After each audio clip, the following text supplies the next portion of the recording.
और इसलिए postmortem report को एग्जामिन करना बहुत जरूरी है।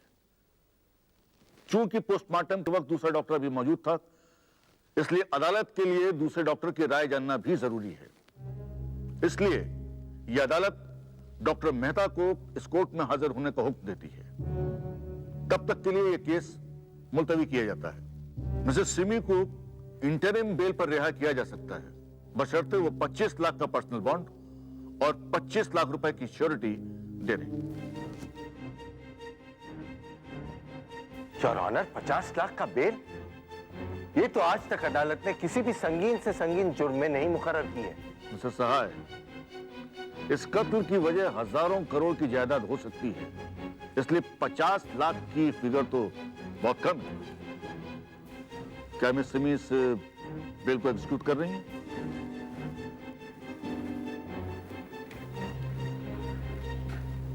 ललित, ये 50 लाख का बेल? लेकिन सहाय साहब, आपने तो कहा था कि ज्यादा से ज्यादा 5 लाख होगी। You've lost it. You've lost the case.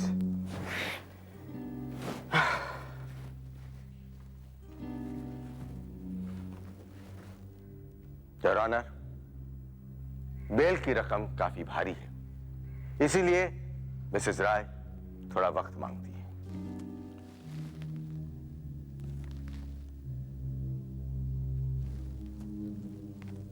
यह अदालत मिस सिमी की इंटरिम बेल ग्रांट करती है और उसे एग्जीक्यूट करने का वक्त भी देती है। लेकिन जब तक यह बेल ग्रांट नहीं होती है, यह अदालत मिस सिमी को पुलिस हिरासत में रहने का हुक्म देती है।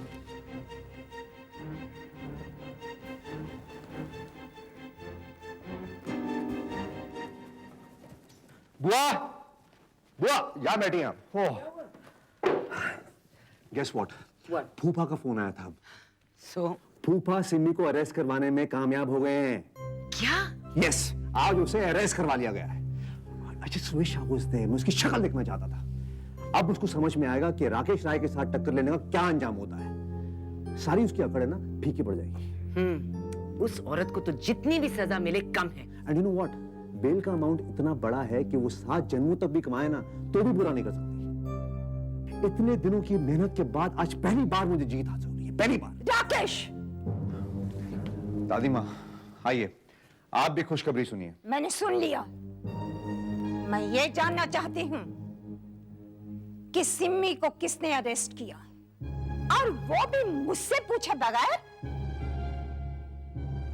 मेरे लीगल करियर में ये पहली बार हुआ है। This is my personal defeat. लेकिन मेरी समझ में नहीं आता, ये 50 लाख की रकम मिलेगी कैसे? ये तो एक तरीके से बेल रिफ्यूज करना हुआ।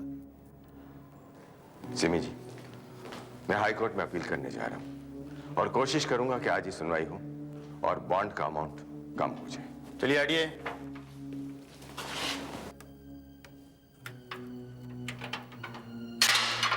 आइए, आपकी जमानत हो चुकी है।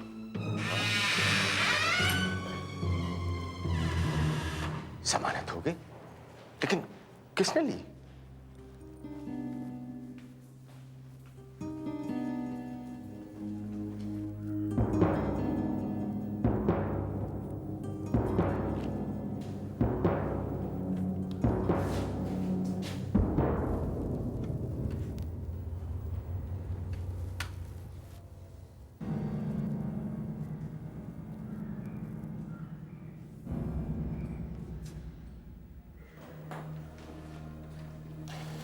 यहां से चलिए, जो जगह आपके लायक नहीं है।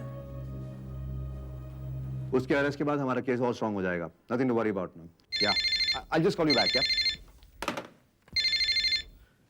या, हाँ, क्या क्या हुआ राकेश? बात क्या है? किसका फोन था? कुछ बताओगे? राकेश, क्या हुआ? तो फिर और कौन हो सकता है? इतनी बड़ी रकम उसके पास आई कहां से? क्या हुआ राकेश? इनसे पूछो क्या हुआ। Wait a minute, just relax Rakesh, okay? मामा, ये मामला क्या है? अरे मैं बताता हूं मामला क्या है। इनकी ममता जाग उठी है उस सिम्मी के लिए। उसे अपनी बहू समझ बैठी है ये। चाहे उस बहू ने इनके बेटे को मार क्यों ना दिया हो। मामा क्या ये सच है? सच है। वहां पर एक आदमी, सुभाष अवस्थी नाम का एक आदमी वहां पर आया था, जिसे ना सिम्मी ना उसका लॉयर पहचानता है। इतनी बड़ी रकम लेके वो क्यों आएगा वहां पर? मामा साफ साफ बताइए, क्या आपने सिमी का बेल दिया था? नहीं वसुंधरा, मैंने ऐसा कुछ नहीं किया। लेकिन अगर मैंने ऐसा किया होता तो मेरे मन को सुकून मिलता। आई एम श्योर इसमें मम्मी का हाथ नहीं था। मम्मी का ही हाथ है। राकेश प्लीज। एनीवे ये सुभाष अवस्थी कौन है? इसमें हैरान होने की कोई बात नहीं। मैं तो सिर्फ एक दोस्त होने का फर्ज निभा रहा हूं। आप कैलाश को कब से जानते हैं? जब से हमने होश भी नहीं संभाला था तब से। हमारा बचपन और लड़कपन ही साथ नहीं गुजरा, बल्कि जवानी की तमाम शरारतें भी हमने मिलकर ही की थी। अफसोस की बात तो यह है कि मुझे कैलाश की मौत की खबर बहुत देर से मिली। उस वक्त मैं जर्मनी में था। कमबख्त कैलाश आंख मिचोली के खेल में मुझे हमेशा मात देता था, और इस मौत की आंख मिचोली में ऐसी चोट दे गया कि मैं उसका चेहरा तक नहीं देख पाया। खैर, कुछ यादें, कुछ तकलीफें ताउम्र साथ रहती हैं और रहेंगी। लेकिन मिस्टर अवस्थी, ऐन मौके पर पुलिस स्टेशन आकर आपने तो हम सबको चौंका ही दिया था। आपने तो वो कर दिखाया जो अदरवाइज इम्पॉसिबल सा लग रहा था। मिस्टर मेहरा, होने के हाथों जो होना होता है वो हो ही जाता है, बस बहाने बन जाते हैं। बिल्कुल सच कहा आपने। कुछ चीजें जब इंसान के बस में नहीं रहती तो वही चमत्कार दिखा जाता है। But sir, who informed you about the arrest? Kailashnath जैसे पुण्यात्मा के कई चाहने वाले हैं और कई कर्जदार भी। उनमें से एक आपके सामने बैठा है। ऐसे कुछ मेहरबान और भी हैं। Anyway, gentlemen, I do hope both of you will excuse me because I'd like to have a few words with the lady alone, if you don't mind. Sure. Please go ahead. Thank you. Simi, Kailash ने मुझे आपके बारे में ढेर सारी बातें बताई। तकरीबन वो सारी बातें जो आपके बीच रही। मगर आज वही हमारे बीच नहीं रहे। उनके बस में होता तो वो हमेशा आप ही के साथ रहते। वो बेहद चाहते थे आपको, लेकिन वो ये भी जानते थे कि मौत के साए उन्हें कभी भी निकल सकते हैं। इसीलिए उन्होंने एक बड़ी रकम किसी अनदेखी मुश्किल की घड़ी के लिए मेरे पास छोड़ रखी थी। Cash, shares, investments. कितनी भी बड़ी रकम क्यों ना हो, मैं उसे तो नहीं पा सकूंगी ना, जिसे जब वो ही नहीं रहे तो। मैं आपके दर्द को समझ सकता हूं। कुछ नुकसान ऐसे होते हैं जिनकी भरपाई हो ही नहीं सकती। सिमी, जब तक आपके हालात संभल नहीं जाते, कैलाश की अमानत मेरे साथ महफूज रहेगी। ये रहा मेरा कार्ड। जब भी जरूरत पड़े फोन कर देना। I'll be there. Hey, hi Simi. Good morning. Simi, Rakesh नाथ ने तो अपनी मनमानी कर ली है। उसने अपनी कमीनेपन की सारी भड़ास निकाल ली। अब हमें कुछ करना होगा। देखो, अब भी अगर हम चुप रहे ना तो ये हमारी समझदारी और शराफत नहीं, बेवकूफी होगी। Yes. हमारी खामोशी को वो लोग बुज़दिली समझ बैठे हैं। हमें भी राकेश नाथ को ऐसा सबक सिखाना चाहिए कि उसके होश ठिकाने आ जाए। सिमी, हमारी स्ट्रैटेजी तैयार है। एब्सोल्युटली। मैंने सारे डॉक्यूमेंट्स तैयार कर लिए हैं। बहुत हो गया सिमी जी। अब वक्त आ गया है कि हम कैलाश नाथ जी की आखिरी और जायज विल को अदालत के सामने पेश कर दें। एग्जैक्टली सिमी। अब देखते हैं तुम्हें एस्टेट और जायदाद की मालकिन बनने से कोई कैसे रोक सकता है। से समथिंग सिमी जी। आप लोगों को जो मुनासिब लगे कीजिए।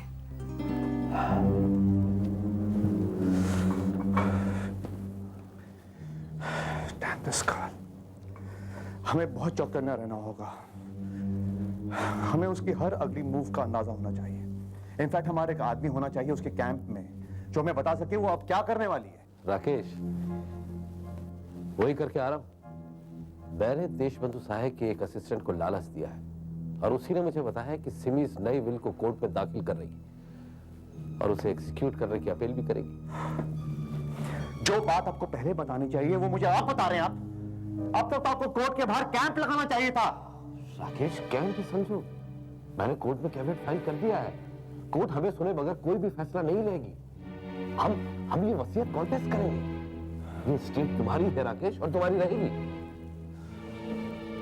आपने विल देखी? नहीं, विल कोर्ट में है। कैलाश उसे बैंक के लॉकर में रखवा गए थे और देशबंधु सहाय ने कोर्ट ऑर्डर से कोर्ट कमिश्नर के सामने लॉकर खुलवाया।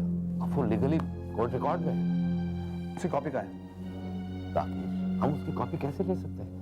हमें तो ऑफिशियल इंफॉर्मेशन भी नहीं है और जब तक सिमी उसको एग्जीक्यूट करने की हमको नोटिस नहीं देती, हमको कैसे पता चलेगा कि इस तरह की कोई बिल है भी? हमने तो कोर्ट में कैविट इसलिए फाइल किया था क्योंकि उसने प्रेस में स्टेटमेंट दिया था कि कैलाश के साथ उसकी शादी हो चुकी है। मैंने सर्टिफिकेट भी छपा था और हमें खतरा है कि वो एस्टेट पर कब्जा करने की कोशिश करेगी।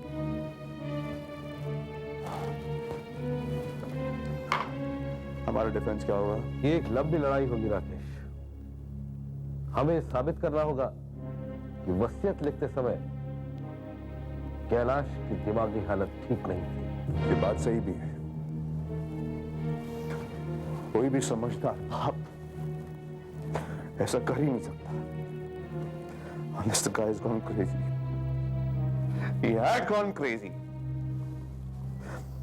आप एक काम कीजिए, आप बुआ के पास जाइए, उन्हें बताइए सब कुछ, वरना वो हर बात का जिम्मेदार मुझे ठहराएंगे।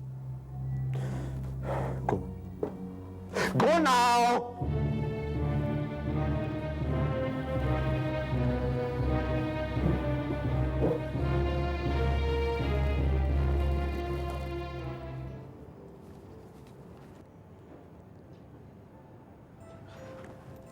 Hello darling. जब से तुम शिकागो से लौटी हो मैं तुमसे मिल ही नहीं पाया। वो एस्टेट के कामों में इतना बिजी था कि कैसी हो तुम? और वो हमारी बिटिया प्रियंका कैसी है? और उसकी डिलीवरी कब है? वो सब छोड़ो, ये बताओ कि ये मेस क्या है? हाँ, और तुमने मुझे इन्फॉर्म क्यों नहीं किया? डार्लिंग, मैं तुमको खामखा में परेशान नहीं करना चाहता था। यहाँ पे सब कुछ कंट्रोल में कर रखा है, मैं सब संभाल लूंगा। क्या खाक अंडर कंट्रोल है, हर तरफ कंफ्यूजन है। हाँ, फिलहाल। लेकिन डार्लिंग, वो तो बेल पे छूटी है, केस तो आगे चलेगा ना। लेकिन अगर वो अरेस्ट हो जाती तो उस पर प्रेशर बढ़ जाता। तुम समझते नहीं हो, और उसे मजबूरन सेटलमेंट करना पड़ता। You lost a golden opportunity. Darling, तुम बिल्कुल चिंता मत करो, मैं हूं ना, मैं सब संभाल लूंगा। तुम कुछ नहीं संभालोगे, मुझे ही सब कुछ करना पड़ेगा, हमेशा की तरह। तुम ऐसा क्यों करती हो मेरे साथ? मैं तो हमेशा तुम्हें खुश रखने की कोशिश करता हूँ। खुश रखने की? तुम सिर्फ अपने बारे में सोचते हो, कभी किसी और के बारे में सोचा है तुमने? एनीवे, छोड़ो, अब ये बताओ कि हमारा अगला मूव क्या होगा? डार्लिंग, हमारा अगला मूव है, मैंने अपने सोर्सेस से पता लगा है कि सिमी उस विल को एग्जीक्यूट करने के लिए कोर्ट में फाइल कर रही है। तो तुम यहाँ क्या कर रहे हो? जाओ, और अगर तुमसे नहीं होता है तो किसी बड़े वकील को हायर करो। अगर वो विल सिमी के नाम पर एग्जीक्यूट हो गई तो हम सब रास्ते पर आ जाएंगे। Really wish Karan was here, वो सब संभाल लेता। तुम और राकेश तो बिल्कुल यूजलेस हो। लेकिन वसुंधरा, मैं प्लीज डोंट बॉदर। मेरी milord, by earlier court order advocate Mahesh Somani को कमिश्नर अपॉइंट किया गया था। उनके सामने बैंक लॉकर खोला गया और उस बैंक लॉकर में से कैलाश नाथ राय जी का खत सिमी जी के नाम मिस्टर कैलाश नाथ राय और मिस सिमी सक्सेना का मैरिज सर्टिफिकेट और मिस्टर कैलाश नाथ राय की वसीयत मिली। ये तीनों दस्तावेज कोर्ट में दाखिल किए गए हैं, रिकॉर्ड में। मिलॉर्ड, चूंकि वसीयत के मुताबिक सारी राय एस्टेट, उसकी मूवेबल इमूवेबल प्रॉपर्टीज, सारे बैंक अकाउंट्स, कारखाने वगैरह सब कुछ सिमी राय के नाम पर लिखे गए हैं, इसीलिए मिसेस सिमी राय कोर्ट के थ्रू इस वसीयत को एग्जीक्यूट करने की प्रार्थना करती है। योर ऑनर, अदालत को सबसे पहले बुनियादी सवालों पर गौर करना चाहिए। राय स्टेट सबसे पहले इस सो कॉल्ड मैरिज को चैलेंज करना चाहती है और उसके बाद नई वसीयत को जो लीगली डिफेक्टिव है। राय स्टेट अदालत का ध्यान एक और क्रिमिनल केस की तरफ ले जाना चाहती है जहां सिमी श्री कैलाश के मर्डर चार्ज को फेस कर रही।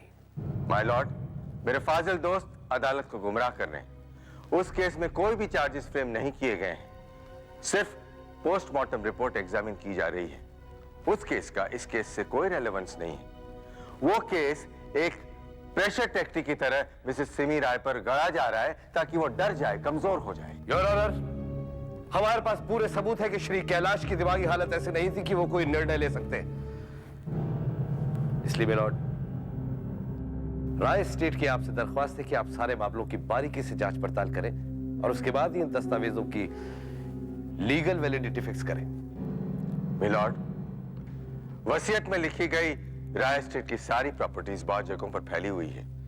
कई बैंक्स में उनके अकाउंट्स हैं। इस वसीयत की वजह से राय फैमिली के जो भी मेंबर्स बेदखल किए गए हैं विरासत से, वो लोग इन बैंक अकाउंट से पैसे ट्रांसफर कर सकते हैं, प्रॉपर्टीज ट्रांसफर कर सकते हैं, और इसीलिए मिसेस सिमी राय इन पर इमीडिएट कब्जा चाहती हैं। योर ऑनर, यह कैसे हो सकता है कि कोई भी एक कागज का टुकड़ा लिखकर उसे वसीयत बताकर अदालत में दाखिल कर दे और उसे 10,000 करोड़ की एस्टेट सौंप दी जाए?